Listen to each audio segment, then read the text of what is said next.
Part 2, The Dawn of Light. Chapter 13, Welcome in the Land of Dawn, my new home there. On my awakening for the second time from a sleep of death to consciousness in the spirit world, I found that I was in a much pleasanter surrounding. There was daylight at last, though it was that of a dull day without sun, yet what a blessed change from the dismal twilight and the dark night. I was in a neat little room, quite like an earthly one, lying upon a little bed of soft white down. Before me was a long window, looking out upon a wide stretch of hills and undulating country. There were no trees or shrubs to be seen, and hardly any flowers, save here and there some little simple ones, like flowering weeds. Yet even these were refreshing to the eyes. And there were ferns and grass clothing the ground with a carpet of verdure instead of the hard bare soil of the twilight land. This region was called the Land of Dawn, and truly the light was as the day appears before the sun has arisen to warm it.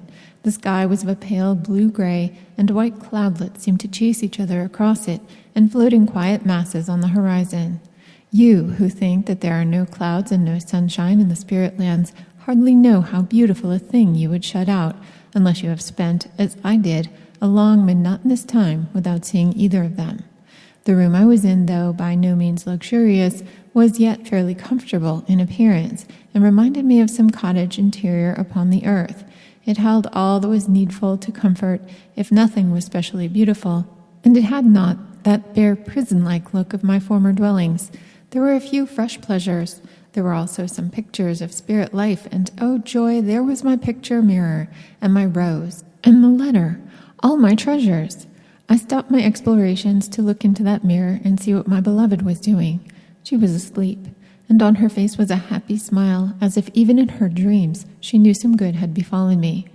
Then I went to the window and looked out over the country and those long rolling hills, treeless and somewhat bare, save for their covering of grass and ferns. I looked long upon this scene. It was so like yet so unlike earth, so strangely bare and yet so peaceful. My eyes, long wearied with those lower spheres, rested in joy and peace upon this new scene, and the thought that I had thus risen to a new life filled me with a thankfulness of heart unspeakable. At last I turned from the window, and seeing what was like a small mirror near me, I looked to see what changes there might be in myself. I started back with an exclamation of joy and surprise. Was it possible? Could this be as I appeared now? I gazed and gazed again. This myself? Why, I was young again. I looked a man of about 30 or 35, not more certainly, and I beheld myself as I had been in my prime on earth. I had looked so old, so haggard, so miserable in that twilight land that I had avoided to look at myself. I had looked 20 times worse than I could ever have looked on earth had I lived to be 100 years old. And now, why, I was young. I held up my hand, and it was firm and fresh-looking like my face. A closer inspection of myself pleased me still more. I was in all respects a young man again in my prime of vigor, yet not quite as I had been. No, there was a sadness in my look, a certain something more in the eyes than anywhere else, that showed the suffering through which I had passed. I knew that never again could I feel the heedless buoyant ecstasy of youth, for never again could I go back and be quite as I had been. The bitter past of my life rose up before me and checked my buoyant thoughts. The remorse for my past sins was with me yet, and cast still its shadow over even the joy of this awakening. Never, never, can we undo all the past life of earth, so that no trace of it will cling to the risen spirit. And I have heard that even those who have progressed far beyond what I have yet done bear still the scars of their past sins and sorrows, scars that will slowly, very slowly, wear away at last in the great ages of eternity. For me there had come joy, great joy, wonderful fulfillment of my hope, yet there clung to me the shadow of the past, and its dark mantle clouded even the happiness of this hour. While I yet mused upon the change which had passed over me, the door opened, and a spirit glided in, dressed, as I now was, in a long robe of dark blue color with yellow bordering, and the symbol of our Order of the Sleeve. He had come to invite me to a banquet which was to be given to myself and others who were newly arrived from the lower sphere. All is simple here, he said, even our festivals, yet there will be salt of friendship to season it, and the wine of love to refresh you all. Today you are our honored guests, and we all wait to welcome you as those who have fought a good fight and gained the worthy victory." Then he took me by the hand and led me into a long hall with many windows looking out upon more hills and a great peaceful, quiet lake. Here there were long tables spread for the banquet and seats placed round for us all. There were about 500 or 600 brothers newly arrived, like myself, and about 1,000 more who had been there for some time and who were going about from one to another introducing themselves and welcoming the newcomers cordially. Here and there someone would recognize an old friend or comrade, or one who had either assisted them or been assisted by them in the lower spheres. They were all awaiting the arrival of the presiding spirit of the order in this sphere, who is called the Grand Master. Presently, the large doors at one end of the hall were seen to glide apart of themselves, and a procession entered. First came a most majestic, handsome spirit in robes of that rich blue color one sees in the pictures of the Virgin Mary. These robes were lined with white and bordered with yellow, while a hood of yellow lined with white hung from the shoulders, and on the sleeve was embroidered the symbol of the Order of Hope. Behind this man were about 100 or so youths, all in white and blue robes, who bore their hands wreaths of laurel. At the upper end of the hall there was a handsome chair of state, with a white, blue, and yellow canopy over it, and after saluting us all, the Grand Master seated himself in it, while the youths arranged themselves in a semicircle behind him. After a short prayer of thanksgiving to Almighty God for us all, he addressed us in these terms: "My brethren, you who are assembled to welcome these wanderers, who are to find for a time rest and peace, sympathy and love, in this our house of hope, and your wandering brothers, whom we are all assembled to welcome and honor as conquerors in the great battle against selfishness and sin, to you we give our heartiest greeting and bid you accept, as members of our great brotherhood, these tributes of our respect and honor which we offer and which you have fairly won. And from the increasing happiness of your own lives, we bid you stretch forth your hands in brotherly love to all the sorrowing ones whom you have left still toiling in the darkness of the earth life and in the spheres of the earth plane. And as you shall yourselves know yet more perfect triumphs, yet nobler conquests, so seek ye to give others yet more and more of the perfect love of our great brotherhood, whose highest and most glorious masters are in the heavens, and whose humblest members are yet struggling sinners in the dark earth plane. In one long and unbroken chain our great order shall stretch from the heavens to the earth, while this planet shall support material life, and each and every one of you must ever remember that you are links of that great chain, fellow workers with the angels, brother workers with the most oppressed. I summon you now, each in your turn, to receive, to cherish, as a symbol of the honor you have won, these wreaths of fadeless laurel which shall crown the victor's brows.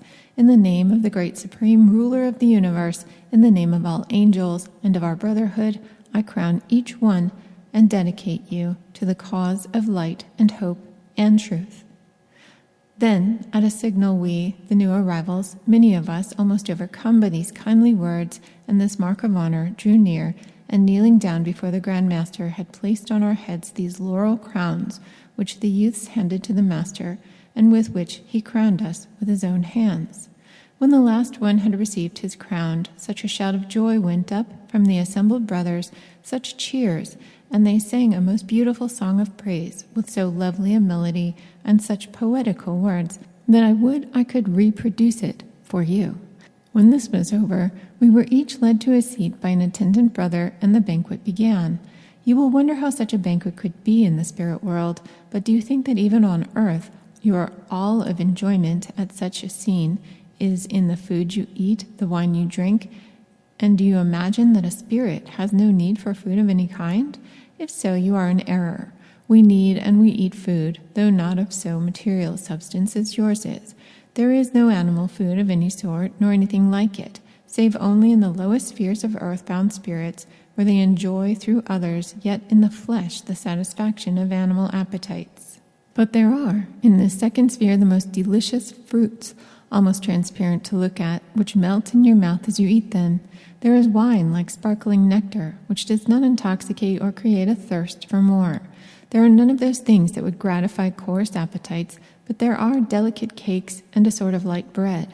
Of such fare and such wine this banquet consists, and I for one confess I never enjoyed anything more than the lovely fruits, which were the first I had seen in the spirit world, and which I was told were truly the fruits of our own labors, grown in the spirit land by our efforts to help others.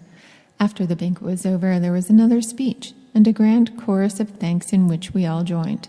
Then we dispersed, some of us to see our friends upon earth and try to make them feel that some happy event had befallen us. Many of us, alas, were being mourned as among the lost souls who had died in sin, and it was a great grief to us that these earthly friends could not be made conscious of how great we were now, our hopes. Others of the brothers turned to converse with newly found spirit friends, while for my part I went straight to earth to tell the good news to my beloved. I found her about to attend one of those meetings for materialization, and, trembling with joy and eagerness, I followed her there. For now I knew there was no longer any reason why I should not show my face to her who had been so faithful and so patient in waiting for me. No longer would the sight of me give her pain or shock. Ah, what a happy night that was! I stood beside her all the time. I touched her again and again.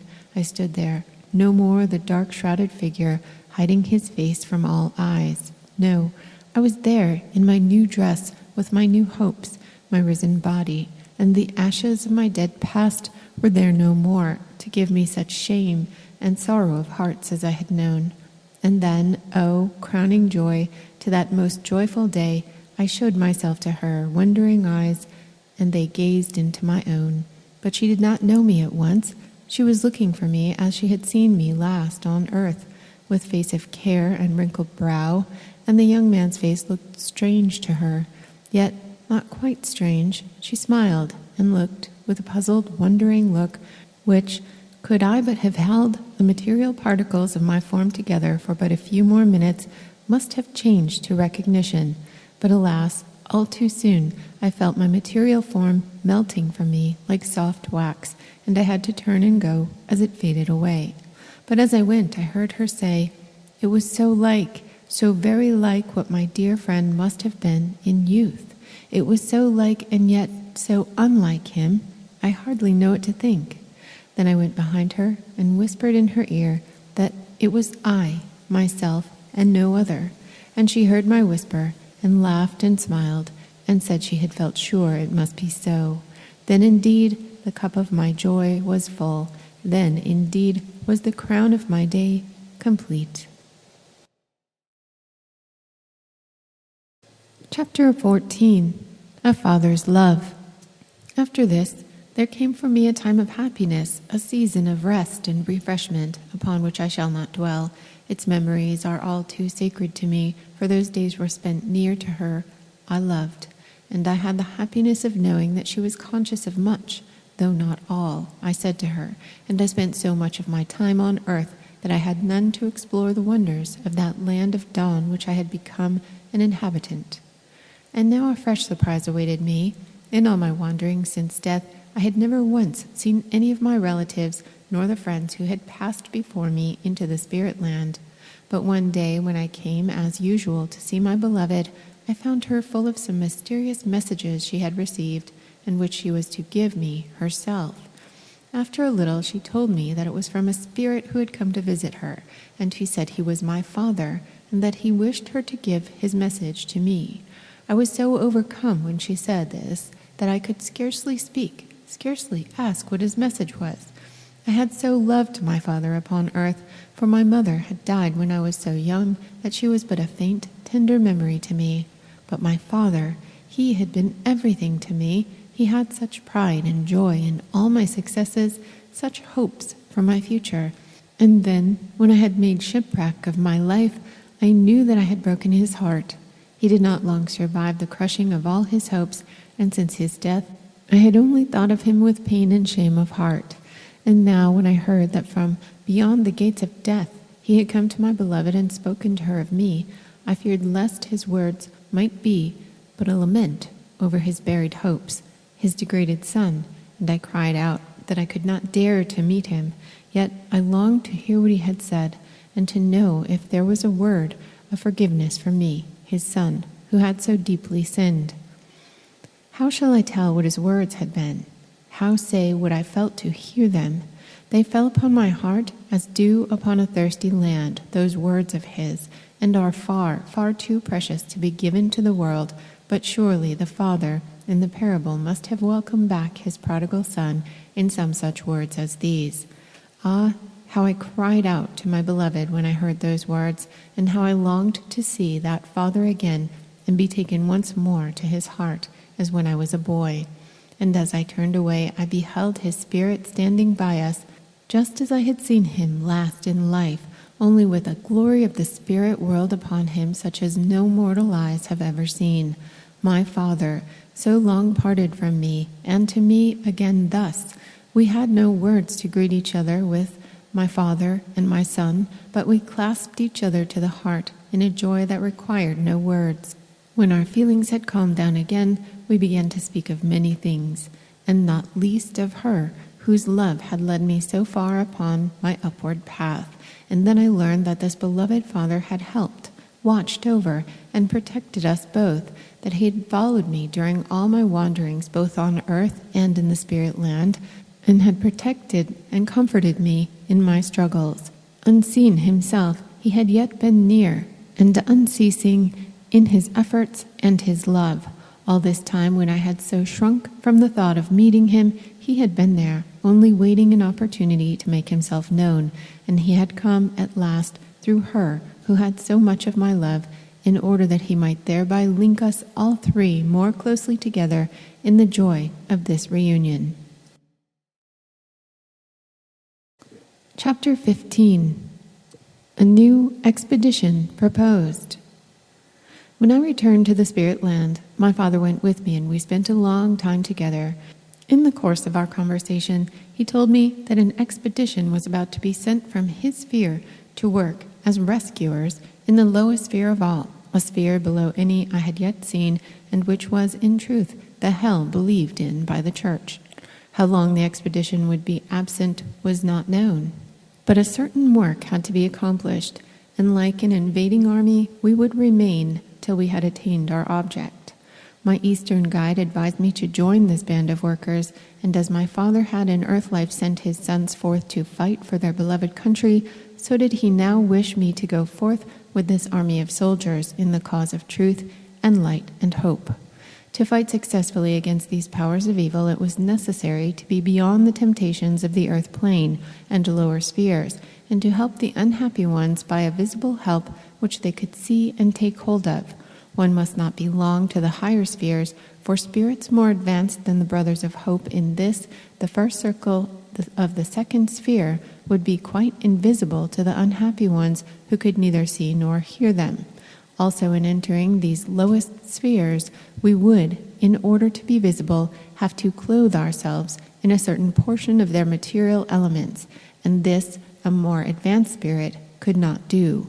So that although unseen helpers from the higher spheres would accompany the expedition to protect and assist us, they would be invisible alike to ourselves and those we had come to help. Those who were to go upon this expedition with me were similar to myself in disposition, and it felt that we would all learn much from seeing to what our passionate feelings would have sunk us had we indulged in them. At the same time, we would be able to rescue from those dark spheres many poor repentant souls. Those whom we rescued would be taken to where I had been on my first passing over from earth life, where there were numerous institutions specially set apart for poor spirits, presided over and attended by spirits who had themselves been rescued from the kingdoms of hell, and who were therefore best fitted to aid these poor wanderers.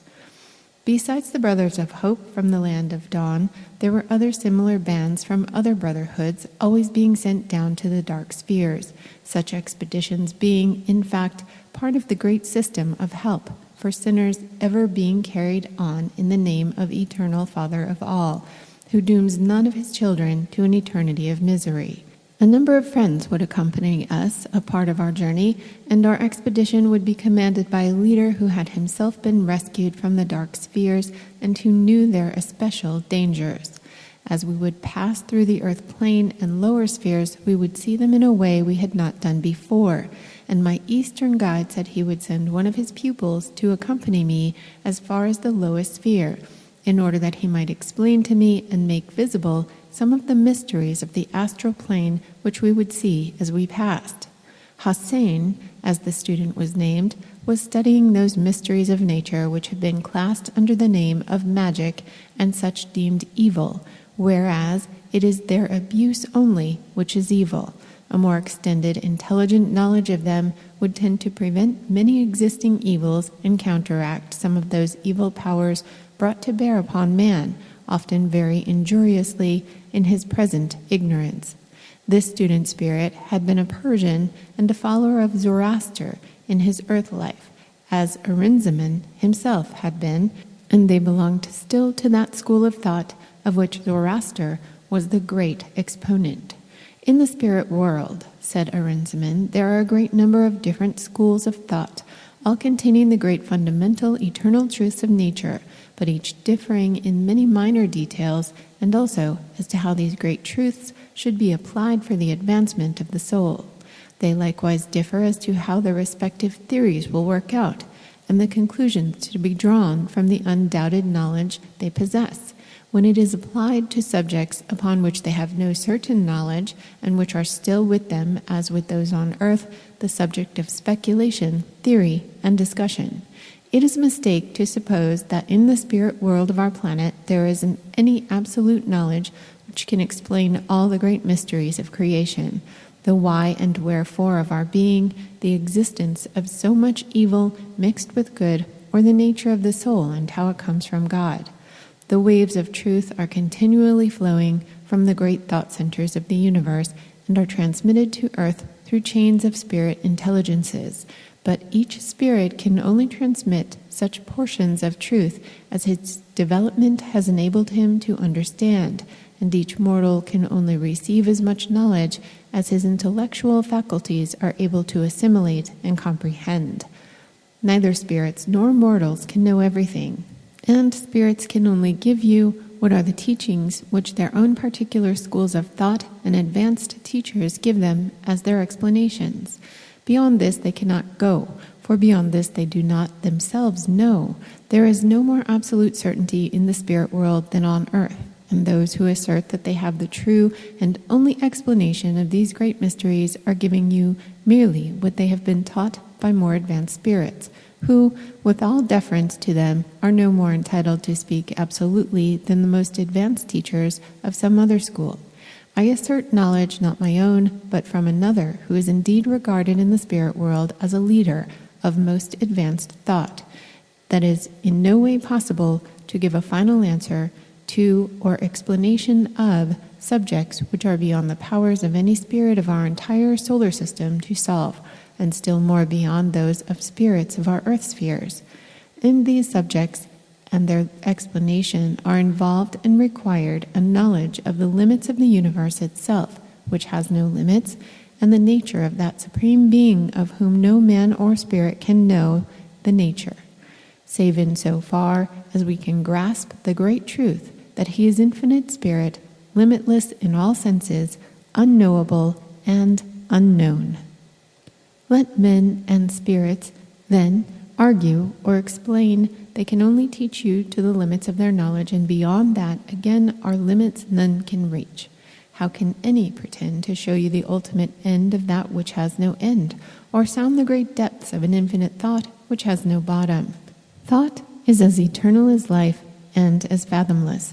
Spirit is infinite and all-pervading.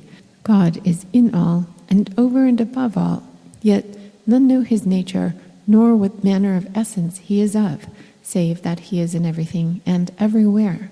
The mind of man must pause on the very threshold of his inquiries, appalled by the sense of his own littleness, and the most he can do is to learn humbly and study cautiously, that each step be assured before he essays again to climb.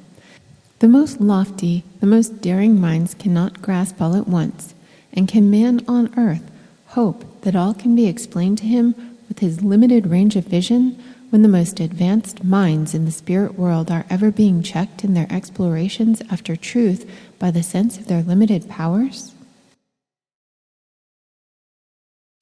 Chapter 16. Clairvoyance, the Journey Begun. The friend whom Arinzimon sent to accompany and instruct me appeared to my eyes as a youth of about 25 to 30 years of age, judging by earth's standard in such matters, but he told me he had lived to upwards of 60 years on earth. His present appearance was that of his spiritual development, which alone constitutes the age of a spirit. As a spirit grows more highly developed in his intellectual powers, the appearance becomes more matured, till at last he assumes that of a sage, without, however, the wrinkles and defects of age in earth life, only its dignity, its power, and its experience. Thus, when a spirit has attained to the highest possible development of the earth, or any other planets, spheres, he would possess the appearance of one of its patriarchs, and would pass into the higher and more extended spheres of the solar system of that planet, beginning there as a youth again, since his development compared to that of the advanced spirits of those higher spheres would be but that of a youth. Hassan told me that he was present studying the various powers and forms of nature in those stages which were below soul life, and would be able to make visible and explain to me many curious things we should see upon our journey. Many spirits, he said, pass through the sphere of the astral plane without being conscious of its spectral inhabitants by reason of the fact that their senses are not developed in such a way as to enable them to become conscious of their surroundings in all their entirety. Just as in earth life, there are many persons quite unable to see the spirits around them, although to others, again, they are perfectly visible. There are upon earth persons who can see not alone the spirits of human beings, but also these astral and elementary beings who are not truly spirits, since that word should be used to denote only those which possess within them the soul germ. Now many of these beings which we shall see never possessed any soul, and others again are only empty shells from which the soul germ has departed. To distinguish between the soul spirit and the soulless astral one must possess a double power of soul sight, or clairvoyance as it is termed, and many who possess only an imperfect degree of this double power will be able to see elementals and astrals, but without being able to distinguish them clearly from the soul-enveloping spirit forms. Hence, much confusion and many mistakes have arisen among these imperfect clairvoyants as to the nature and attributes of these classes of beings. There are 7 degrees of the soul sight found in persons yet in the earth life, and in the next stage of the spiritual part or soul being freed from the gross elements of material life, there will be found 7 more expansions of this gift, and so on in progressive succession as the soul casts off one by one the envelopes of matter, first the most gross or earthly matter, then succeeding degrees of refined or sublimated matter, for we hold that there can be no such thing as entire severance between soul and matter, that is, so long as it is conscious of existence in any of our solar systems. Beyond these limits, we have no knowledge to guide us, and it is a matter of pure speculation. It is only a question of the degree and quality of the matter which is more or less refined and etherealized, as the soul is in a higher or lower state of development. It is of the first stage of earthly conscious soul life that I shall now speak, in speaking of the clairvoyant sight, leaving till another time the theories and beliefs involved in the study of what has passed before man's present conscious stage of existence and what may happen when he passes beyond the limits of our present knowledge. We find then, in the earthly stage of life persons, most often women or very young boys, who are endowed with some or all of these 7 degrees of soul sight. The first 3 degrees are very often found, and the 4th and 5th more rarely, while the 6th and 7th are hardly ever met with, except in persons endowed with certain peculiarities of organization due to those astrological influence under which they are born, particularly to those prevailing at the exact moment the child sees the light of earth life. So rare are these perfect 6th and 7th degrees that very few possess them, though some are found with an imperfect 6th and none of the 7th, in which case they can never attain to the perfection of soul sight, and as with imperfect glasses, the defect in their sight will cause them to have an imperfect vision of celestial things, and although they will see into the 6th sphere, in a sense, yet their defective power will greatly impair the value of what they see. Those, however, who have the perfect 6th and 7th degrees can be taken in spirit into the seventh sphere itself, which is the highest, or heaven of the earth spheres, and like St. John of old, they shall see unspeakable things. To do this, the soul requires to be freed from all ties to the material body, save only the slender thread, without which connecting link, body and soul would part forever. Thus they may be said to be out of body at such times, and so difficult and dangerous is it to thus take the soul into the seventh sphere, that only with exceptional persons and under very exceptional circumstances can it be done, even where the power exists. Of the clairvoyance of the lower degrees of power, the same may be said, except that the less celestial their powers, the more safely and easily they may be used. Each clairvoyant being able to see into that sphere which corresponds to the degree of power which they possess. It is, however, a curious fact that many clairvoyants possess one or more perfect degrees of soul sight, with at the same time an imperfect form of degree still higher. And when this is so, it will be found that the medium mixes the vision seen and is not reliable, since the defective degree, if used, will act like a defective eye and cause that which is beheld by both eyes at the same time to partake of its imperfections. It is, therefore, far better to have the entire absence of a degree than to possess an imperfect form of it, since the imperfect one only causes confusion in using the perfect ones, unless indeed you do with these powers as you might do with a defective eye, and close it all together in order that the vision, though limited, may be correct. Thus the ancients, when they found the highest amount of perfect vision of one or more degrees in their pupils, arrested their further development at that degree before the imperfect sight of a higher one could in any way impair the value of those they possessed. In this way, they were able to train as reliable clairvoyants of moderate powers many who, by a further effort at development, would have lost far more than they could gain. In olden days, seers were divided into classes, even as they still are among certain schools of prophets in the East, though now the art is not studied to the perfection it once was when the Eastern nations were a power upon the earth. Each class underwent a special training adapted to their special degrees of power and class of gifts, and there was not a present curious mixture of great gifts and entire ignorance of how to use them wisely, which in many instances results in so many inaccuracies and so much harm both to mediums and those who go to them for spiritual knowledge. As well might a trainer of young gymnasts think that he could overtax and strain the growing muscles without lasting harm to them, as those who make an ignorant, unlimited, and indiscriminate use and development of the mediumistic powers. A young fledgling cast from the nest too soon flutters and falls to the ground, while if left till the wings are strong enough to bear its flight, it will soar to heaven itself. With more extended knowledge upon the earth, there will be given to certain sensitivities endowed with the needful mediumistic powers the knowledge by which, under the guidance of those higher intelligences who are directing the great spiritual movement, they can judge between the spirits of low and degraded states and those of higher degree of advancement, and thus much of the confusion and danger which still hampers the movement will be gradually eliminated from it. On the spirit side of life are many teachers who for centuries have made a study of these subjects, of all forms of life, and of the mediumistic powers of those who are incarnated upon earth, and they are even now seeking on all sides for open doors through which to impart such knowledge as may be of use to man. Much which they know could not yet be imparted, but there are things which could, and with this subject, as with all others, the minds upon earth will expand and develop as knowledge is given. I thanked my new friend for his information and promised help, and as the expedition was too soon to start, I went to earth to bid adieu for a time to my beloved. Upon our parting, I shall not dwell, nor say how much we both felt we should miss our constant little intercourse, for even restricted as it was by the barrier between us, it had been a great joy to both. I found on my return that the preparations for our journey were now complete, and as I was summoned to bid my father and others adieu, and join my companions in the great hall where they were now assembled to receive the farewell benediction of our Grand Master.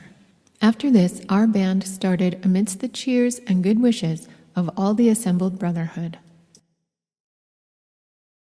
Chapter 17. the astral plane and its inhabitants, spooks, elves, vampires, etc. I can hardly give you a better idea of the course of our journey than by asking you to imagine a vast spiral or corkscrew winding upwards and downwards in circling rings. A tiny speck no bigger than a pin's head in the middle of a large cartwheel might represent the earth in the center of these circling rings, an equal number of which are above and below the earth, all winding in a connected series from the lowest to the highest around this speck, and the head of the spiral pointing towards our central sun, this being regarded as the highest point of the most advanced sphere. This will give you a faint idea of the earth and its attendant spirit spheres and help you to understand how in our journey we passed from the second into the lowest sphere, and in doing so passed through the earth plane. As we entered it, I perceived many spirits of mortals hurrying to and fro, just as I had been wont to see them, but now for the first time I also saw that mingling with them were many floating spectral shapes, similar to those wraiths I had seen haunting the spirit in the icy cage in the frozen land. These wraiths seemed to be floating to and fro like driftweed upon a seashore, borne here and there by the different astral currents which revolve and circle round the earth. Some were very distinct and lifelike, till a closer inspection revealed to me that the light of intelligence was wanting in their eyes and expressions, and there was a helpless, collapsed look about them, like wax dolls from which the stuffing has run out. For the life of me, I can think of nothing that will so well express their appearance. In my former wanderings through the earth plane, I had not been conscious of any of these beings, and on asking Hussein the reason of this, he answered, "First, because you were not so much absorbed in your work, and secondly, your powers of sight were not sufficiently developed. Now look," he added, pointing to a strange little group of beings like elves, which were approaching us hand in hand, gamboling like children. "Look at those. They are the mental and bodily emanations cast off from the minds and bodies of children, which consolidate into these queer, harmless little elements when brought into contact with any of the great life currents that circle around the earth, and which bear upon their waves the living emanations cast off from men, women, and children. These curious little beings have no real separate intelligent life, such as a soul would give, and they are so evanescent and ethereal that they take their shapes and change them, as you will observe, like the clouds on a summer sky. See how they are dissolving and forming again fresh."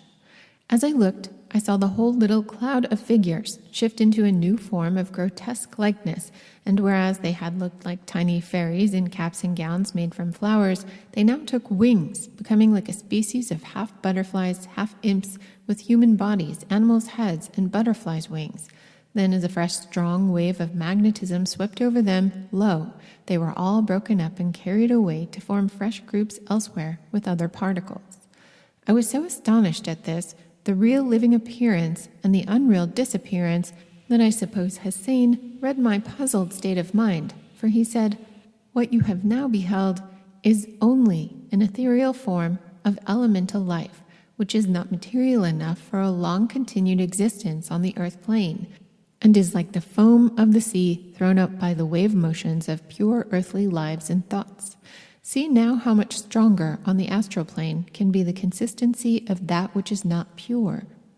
I beheld approaching us a great mass of aerial forms, dark, misshapen, human, yet inhuman in appearance. "These," he said, "are the beings which haunt the delirium of the drunkard, which gather round him, drawn by his corrupted magnetism and unable to be repelled by one who has lost the will force needed to protect him from such creatures which cling like barnacles to him, and like leeches suck his animal vitality with a strange ghoulish intelligence akin to that of some noisome plant which has fastened itself upon a tree. For such a one as the unfortunate drunkard, the best help which can be given is by obtaining someone upon the earth side of life who possesses a strong will and mesmeric powers, and let him place the drunkard under the protection of his will and the strong influence of his magnetism, till the last of these phantoms drops off from inability to hold on longer under the stream of healthy magnetism poured upon them and the unlucky man upon whom they have fastened. The healthy magnetism acts like a poison upon these creatures and kills them so that they drop off and their bodies, unable to hold together, decay into immaterial dust. Should these beings, however, not encounter such a strong dose of healthy magnetism, they will go on for years, floating about and drawing away the animal vitality of one human being after another, till at last they become endowed with a certain amount of independent animal life of their own. At this stage, they can be used by higher, more intelligent beings to carry out such work as their peculiar organizations fit them for, and it is so these soulless creatures, though created and earth-nourished, whom a certain class of practitioners of the so-called black magic made use of in some of the experiments, as well as for carrying out their evil designs against anyone who had offended them. But like the deadly weeds at the bottom of a dark pool, these astrals draw down and destroy in their soulless clutches those who venture to meddle with them, unprotected by the higher powers. And now tell me, friend Hussein, said I, if these astrals, when they fasten upon a drunkard, can or do influence him to drink more, as in the case of when the earthbound spirit of a departed drunkard controls one still in the flesh. No, these beings do not derive any pleasure from the drink a man swallows, except in so far as by corrupting his magnetism, it makes him such that they can more readily feed upon him. It is his animal or earthly life force they desire. It means existence for them, and is much the same as water to a plant, and beyond the fact that by draining the victim of his vitality that cause a sense of exhaustion which makes him fly to stimulants for relief, they do not affect the question of his continuing to drink. They are mere parasites and possess no intelligence of their own, except so rudimentary a character that we can scarcely give it that name. To originate a thought or to impress your thoughts upon another requires the possession of an intelligent soul germ or spark of the divine essence, and once this has been given, the being becomes possessed of an independent individuality and can never again lose. It may cast off envelope after envelope, or it may sink into grosser and still grosser forms of matter, but once endowed with soul life, it can never cease to exist, and in the existing must retain the individuality of its nature and the responsibility of its actions. This is alike true of the human soul and the intelligent soul principle as manifested in animals or lower types of soul existence. Whenever you see the power to reason and act upon such reasoning manifested either in man, the highest type, or in animals, the lower type, you may know that a soul exists, and it is only a question of degree of purity of soul essence. We see in man and in the brute creation alike a power of reasoning intelligence differing only in degree, and from this fact the school of thought to which I belong draws the inference that both alike have a conscious individual immortality, differing, however, in the type and degree of soul essence, animals as well as men having an immortal future for development before them. What are the limits of the action of this law we cannot pretend to say, but we draw our conclusions from the existence in the spirit world of animals as well as men who have alike lived on earth, and both of whom are found in a more advanced state of development than they were in their earth existences. It is impossible for the soulless parasite to influence the mind of any mortal, and it is therefore undoubtedly the souls which have been incarnated in earthly bodies and have so indulged their lower passions in that state that they are not able to free themselves from the fetters of their astral envelopes that haunt the earth and incite those yet in flesh to indulgence in drink and similar vices.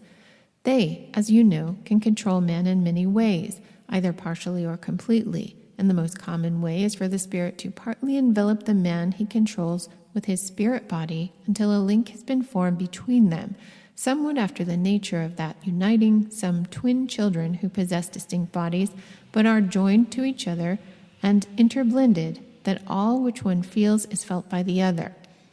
In this fashion, what is swallowed by the mortal is enjoyed by the spirit who controls the unfortunate man, and who urges him to drink as much as possible, and when he can no longer do so, the spirit will then try to free himself and go elsewhere in search of some other weak-willed man or woman of depraved tastes. Not always, however, can either the spirit or the mortal free themselves from the strange link woven between them by the indulgence of their joint desires.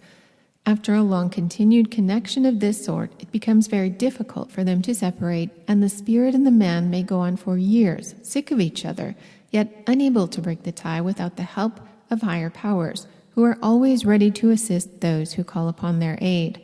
Should a spirit continue to control men for the purpose of self-gratification, as I have described, he sinks lower and lower and drags his victims down with him into the depths of hell itself, from which they will both have a bitter and weary task to climb when at last the desire for better things shall awaken. To a soul alone belongs the power to think and to will, and those other soulless creatures but obey the laws of attraction and repulsion, which are felt likewise by all the material atoms of which the universe is composed, and even when these astral parasites have, by long feeding upon the vital force of men or women, attained to a certain amount of independent life, they have no intelligence to direct their own or others' movements. They float about like fever germs, generated in a foul atmosphere, attracted to one person more readily than to another, and like such germs may be said to possess a very low form of life. Another class of elemental astrals are those of earth, air, fire, and water, whose bodies are formed from the material life germs in each element. Some are in appearance like the gnomes and elves who are said to inhabit mines and mountain caverns which have never been exposed to the light of day. Such, too, are the fairies, whom men have seen in lonely and secluded places amongst primitive races of men. Such, with the variations caused by different natures of the elements from which they are formed, are the water sprites and the mermaids of ancient fable, and the spirits of fire and the spirits of the air. All of these beings possess life, but as yet no souls, for their lives are drawn from and sustained by the lives of earthly men and women, and they are but reflections of the men amongst whom they dwell. Some of these beings are of a very low order of life, almost like the higher orders of plants, except that they possess an independent power of motion. Others are very lively and full of grotesque, unmeaning tricks, with the power of very rapid flight from place to place. Some are perfectly harmless, while others again are more malignant in their instincts, as the human beings from whom their life is drawn are of a more savage race. These curious earth elementals cannot exist long amongst nations where the more intellectual stage of development has been reached, because then life germs thrown off by the main contain too little of the lower animal life to sustain them, and they die and their bodies decay into the atmosphere. Thus, as nations advance and grow more spiritual, these lower forms of life die out from the astral plane of that earth's sphere, and succeeding generations begin at first to doubt and then to deny that they ever had an existence. Only amongst those ancient religions of the East who have kept still unbroken the threads of record are there to be found accounts of these intermediate dependent races of beings and the causes of their existence. These soulless elementals of earth, air, fire, and water are a class distinct from those others which I have drawn you, as emanating from the debased intelligence of man's mind and the evil actions of his body. Behold now, O man of a Western nation, the knowledge which your philosophers and learned men have shut out and locked away as being harmful fables, till man, shut in the narrow bounds of what he can with his pure physical sense alone see, hear, and feel, has begun to doubt if he has any soul at all, any higher, purer, nobler self than is sustained by the sordid life of earth. See now the multitudinous beings that surround man on every side, and ask yourself if it would not be well that he should have the knowledge which could help to keep him safe from the many pitfalls over which he walks in blind ignorance and unconscious of his danger. In the primitive ages of earth, man was content to look like a child for help and succor to his heavenly Father, and God sent his angels and ministering spirits to protect his earthly children. In these latter ages, man, like a full-grown, troublesome youth, seeks in his self-conceit no higher help than his own, and rushes into danger with his eyes bandaged by his pride and ignorance. He scoffs at those things which he is too limited in his powers to understand, and turns aside from those who would instruct him. Because he cannot see his soul, cannot weigh it and analyze it, he says, forsooth, that man has no soul, and had better enjoy his earthly life as one who shall some day die and turn to dust again, conscious individuality all forever blotted out. Or again, in abject fear of the unknown fate before him, man takes refuge in the vague superstitions the shadowy creeds of those who profess to act as guides upon the pathway to the unknown land with little more certain knowledge than a man has himself. Thus then, it is in pity to his wandering, struggling children that God has in these later days opened once more, and wider than ever before, the doors of communion between the two worlds. He is sending out again messengers to warn man, ambassadors to tell him of the better way, the truer path to happiness, of a higher life, and to show him that knowledge and that power which shall yet be of right his inheritance. As the prophets of old spake, so speak these messengers now, and if they speak with clearer voice, with less veiled metaphor, it is because man is no longer in his infancy, and needs now that he should be shown the reason and science upon which his beliefs and hopes must be founded. Listen, then, unto this voice that calls, O ye toilers of earth, cried Hussein, turning and stretching out his hands toward a small dark ball that seemed to float far away on the horizon out of our sight, a small dark globe that we knew to be the sorrowful planet called Earth. Listen to the voices that call to you, and turn not a deaf ear, and realize ere it be too late that God is not a God of the dead, but of the living, for all things are alive forevermore. Life is everywhere and in everything. Even the dull earth and the hard rocks are composed of living germs, each living according to its own degree. The very air we breathe and the boundless ether of universal space are full of life, and there is not one thought we think, but lives for good or ill, not one act whose images shall not live to torture or to solace the soul in the days of its release from incarnation in an earthly form. Life is in all things, and God is the central life of all. Hussein paused. Then, in a calmer voice, he said to me, Look yonder. What would you say those things were? He pointed to what seemed to me at first a mass of spirit forms which came sweeping toward us as though blown by a strong wind. As they came near, I saw they were evidently soulless astral envelopes, but unlike those floating wraiths I had seen haunting the man in the icy cage, these were solid, and to my spiritual sight, lifelike and full of animal vigor. Yet they were like automatons, and did not seem to possess any intelligence. They were drifting and bobbing about like buoys at sea, to which boats are anchored. As they drifted close to us, my friend put forth his will force and captured one, which then remained floating in mid-air. Now look, he said, you'll observe this is somewhat like a great living doll. It is the result of countless little living germs, which man is continually throwing off from his earthly body, emanations solely of his animal or lower life, material enough, when brought into contact with the magnetic forces of the astral plane, to form into these imitations of earthly men and women, and immaterial enough to be invisible to man's purely material sight, although a very small degree of clairvoyant power would enable him to see them. A stronger and higher degree of clairvoyant power would enable him to see, as you do, that this is not a true spirit envelope, since the soul principle is wanting, and yet a higher degree of clairvoyant power would show that a soul has never been in this form, and that it has never had a conscious existence as a soul's astral envelope. Amongst ordinary clairvoyants, the subject of astral spirits is not studied sufficiently to develop these degrees of soul sight. Therefore, few clairvoyants in your earthly country could tell you whether this was a true soul enveloping astral form, or one from which the soul had departed, or yet again, one in which the soul had never been present at all.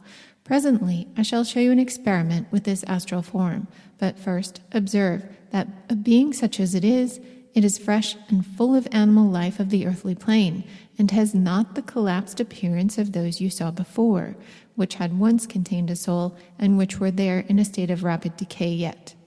And mark this carefully, this fresh-looking astral will decay far faster than the others, for it has none of the higher principle of life clinging to it, which, in the case of an astral that has once contained a soul, often remains for a long time, animating and keeping it from perfect decay. Astral forms must draw their life from a higher source, from soul germs, in fact, or they soon cease to exist and crumble away. But, I asked, how do they assume the shapes of men and women? by the action of the spiritualized magnetic currents which flow through all the ether space continually, as the currents flow in the ocean. These magnetic life currents are of a more etherealized degree than those known to scientific mortals, being in fact their spiritual counterpart, and as such they act upon these cloud masses of human atoms in the same way that electricity acts upon the freezing moisture upon a window pane, forming them into the semblance of men and women as the electricity forms the freezing moisture into the likeness of trees, plants, etc. It is an acknowledged fact that electricity is an active agent in the formation of shapes of leaves and trees, etc. in vegetable life, but few know that this refined form of magnetism has a similar share in the formation of human forms and animal life. I say animal life is applied to those types which are lower than man. Are there then also the astral forms of animals? Certainly, and very queer, grotesque combinations some of them are. I cannot show them to you now because your powers of sight are not yet fully developed, and also because we are traveling too rapidly to enable me to develop them for you, but someday I shall show you these as well as many other curious things relating to the astral plane. I may tell you that atoms may be classed under different heads, and that each class will have a special attraction for others of its own kind. Thus, vegetable atoms will be attracted together to form astral trees and plants, while animal atoms will form into the semblance of beasts, birds, etc., and human atoms into men and women's forms. In some cases, where the human beings from whom the atoms come are very low in the scale of humanity and nearly akin to animals, their atoms will blend with those of the lower forms of life and create grotesque, horrible creatures which resemble at once animals and men, and having been seen by clairvoyants in a semi-trance condition, are described as nightmare visions. In the earth spheres, an immense amount of these living atoms are thrown off continually from man's lower or animal life, and these sustain and renew the astral forms. But were we to transport one of these shells to a planet whose spheres had been spiritualized beyond the stage of material life, or in other words, freed from all these lower germs, the astrals could not exist. They would become like a noxious vapor and be blown away. These astrals being, as I have said, created from the cloud masses of human atoms, and never having been the envelope of any soul, are very little more permanent in their nature than the frost flowers on a window pane, unless the power of some higher intelligence acts upon them to intensify their vitality and prolong their existence. They are, as you will see, expressionless and like wax dolls in appearance, and readily lend themselves to receive any individuality stamped upon them, hence their use in ancient times by magicians and others. Astral atoms, whether of trees, plants, animals, or human beings, must not be confounded with the true spirit or soul clothing atoms, which constitute the real spirit world and its inhabitants. Astrals of every kind are the intermediate degree of materiality between the gross matter of earth and the more etherealized matter of the spirit world, and we talk of a soul clothed in its astral envelope to express that earthbound condition in which it is too refined or immaterial for earth existence, and too grossly clad to ascend into the spirit world of higher spheres or to descend to those of the lower. Then you mean that the spirit, even in the lowest sphere, is more spiritualized as regards its body than an earthbound spirit? Certainly I do. The astral plane extends like a belt around each planet, and is, as I said, formed of the matter which is too fine for reassertion by the planet, and too coarse to escape from the attraction of the planet's mass and pass into the spheres of the spirit world to form either matter in the course of disintegration or change from one form to another. And it is only the vitalizing power of such soul magnetism as it retains which enables it to cling together in any shape at all. In the case of human astral forms, which have possessed individualized life as a soul's envelope, the astral atoms have absorbed a greater or less degree of the soul's magnetism or true life essence according as the earthly existence of the soul has been good or evil, elevated or degraded, and this soul magnetism animates it for a longer or shorter period and forms a link between it and the soul which has animated it. In the case of a soul whose desires are all for higher things, the link is soon severed and the astral envelope soon decays, while with a soul of evil desires, the time may last for centuries and chain the soul to earth, making it in fact earthbound. In some cases, the astral of a soul of very evil life will have absorbed the lower or higher spheres. Astral matter is practically so much of the soul's vitality that after the soul itself has sunk into the lowest sphere of all, the empty shell will still float about the earth like a fading image of its departed owner. Such are sometimes seen by clairvoyants hanging about the places where they once lived, and are truly spooks. They have no intelligence of their own, since the soul has fled, and they can neither influence mediums, nor move tables, nor do any other thing except as mechanical agents of some higher intelligence, whether that intelligence be good or evil. The astral before us now has no soul magnetism in it. It never possessed any, therefore it will soon decay, and its atoms be absorbed by others. But see to what use it can be turned when acted upon my willpower and animated for the time being by my individuality. I looked as he spoke and saw the astral doll became suddenly animated and intelligent, and then glide to one of the brotherhood whom Hussein had selected and touch him upon the shoulder, seeming to say, "Friend, Hussein Bey salutes you." Then, bowing to the amused and wondering brother, it glided back to us as though Hussein had held it by a string, like a performing monkey.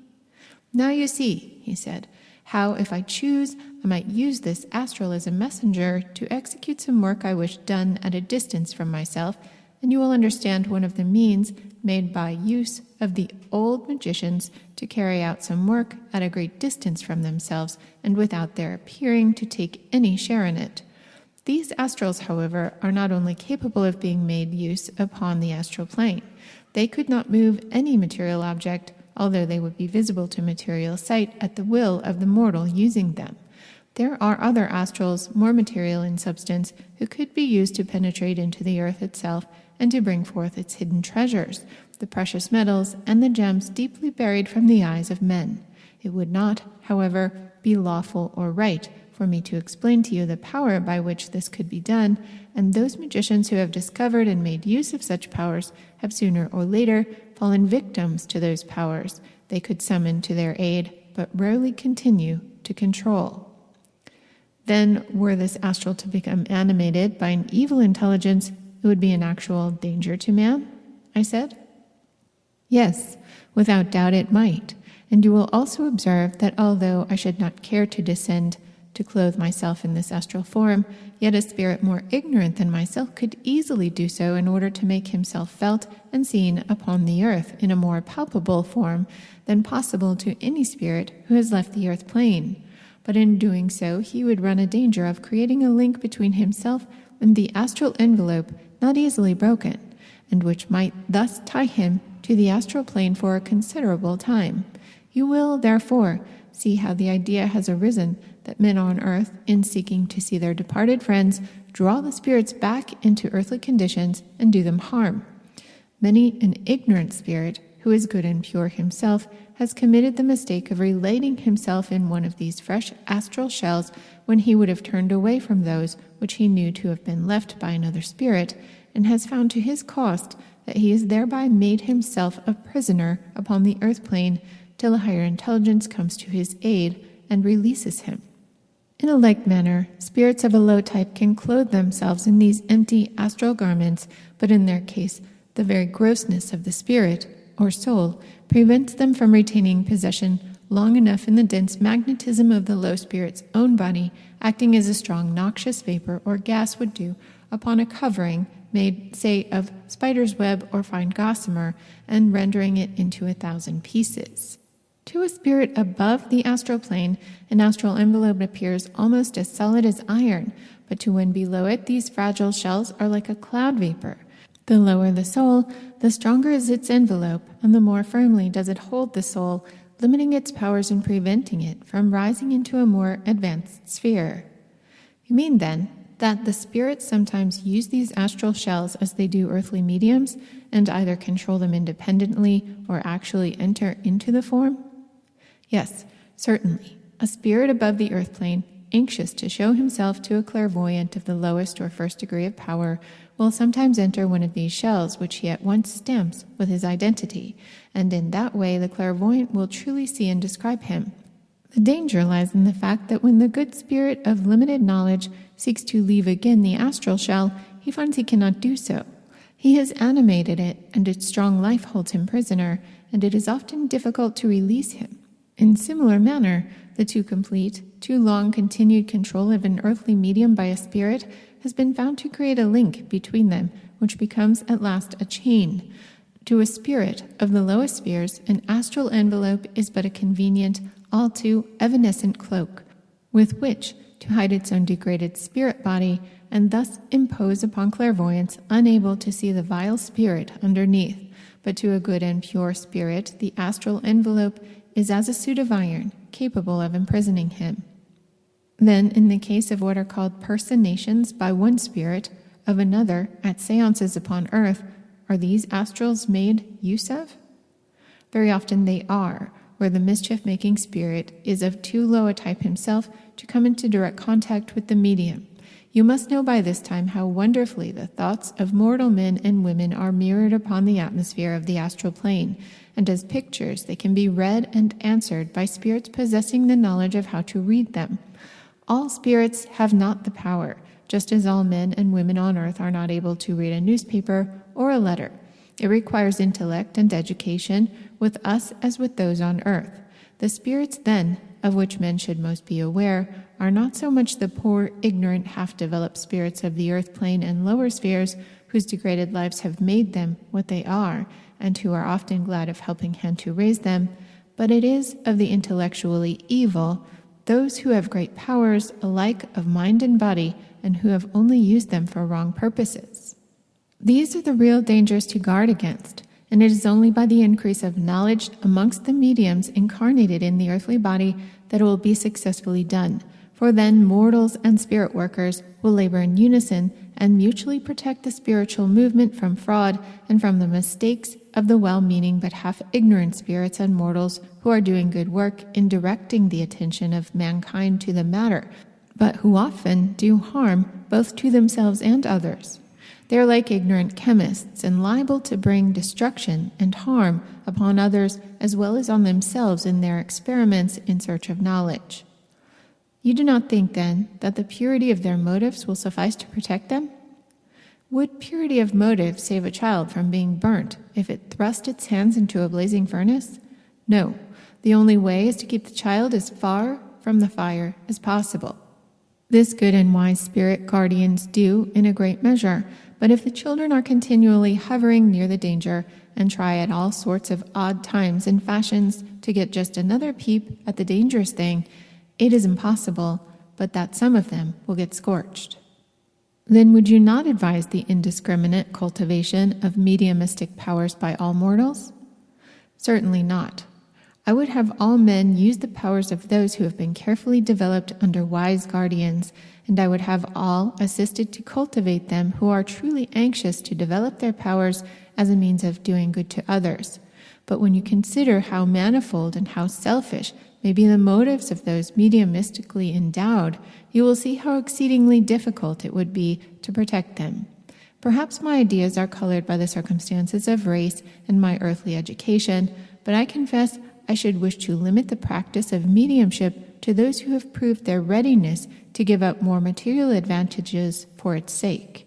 I would, in fact, rather see them set apart as a body who have no share in the ambitions of mankind.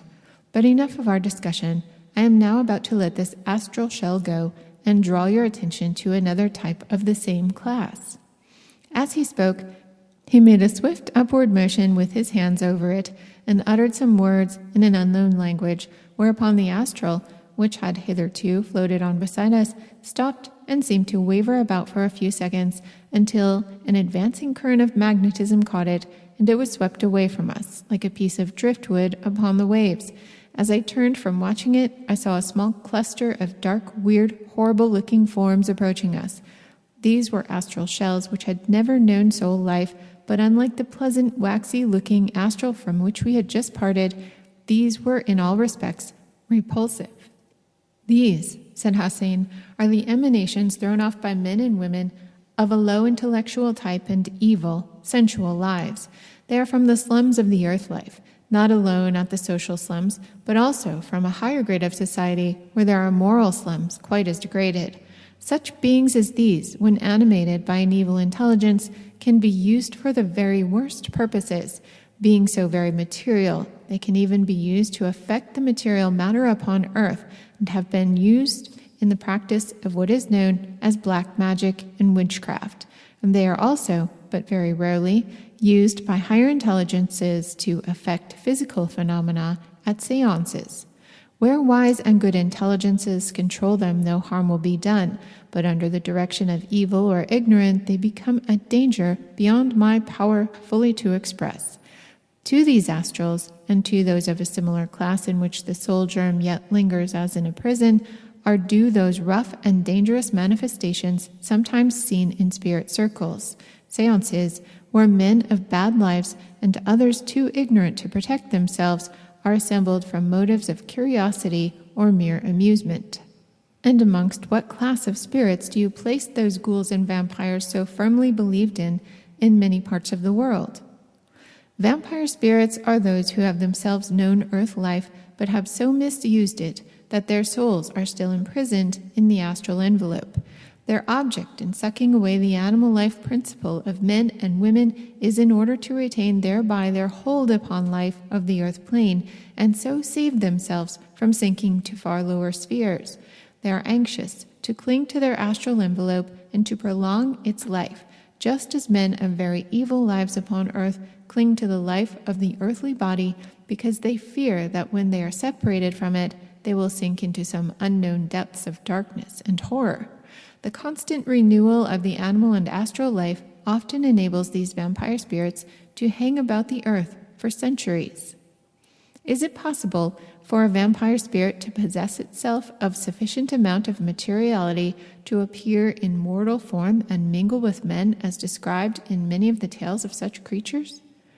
If you mean to ask if the vampire can make itself into a material body, I say no, but it can and does sometimes take complete possession of one belonging to a mortal, just as other spirits do, and can cause its acquired body to act in accordance with its will. Thus, it is quite possible for a vampire spirit clothed in a mortal body of another to so change its expression as to make it bear some resemblance to the vampire's own former earthly appearance, and through the power obtained by the possession of a material body, he or she, for the vampires are of both sexes, might really lead the curious double life ascribed to them in those weird tales current and believed in many countries. By far the larger number of vampire spirits, however, are not in possession of an earthly body, and they hover about the earth in their own astral envelope, sucking away the earthly life of mediumistic persons whose peculiar organization makes them liable to become the prey of such influences, while they are themselves quite ignorant that such beings with these astrals exist. The poor mortals suffer from a constant sense of exhaustion and languor, without suspecting to what it is to be attributed. But cannot spirit guardians protect mortals from these beings? Not always. In a great measure they do protect them, but only as one may protect a person from infectious fevers, by showing them the danger and warning them to avoid spots where, owing to the associations with their earthly lives, the vampire spirits are specially attracted. This the guardian spirit does by instilling into the mind of the mortal an instinctive dread of the places where crimes have been committed or persons of evil lives have lived. But since man is and must be in all respects a free agent, it is not possible to do more. He cannot be directed in all things like a puppet, and must in a great measure gather his own experience for himself, however bitter may prove its fruits. Knowledge, guidance, and help will always be given, but only in such a manner as will not interfere with the man's free will, and only such knowledge as he himself desires. Nothing will ever be forced upon him by the spirit world. Chapter 18. The Approach to Hell.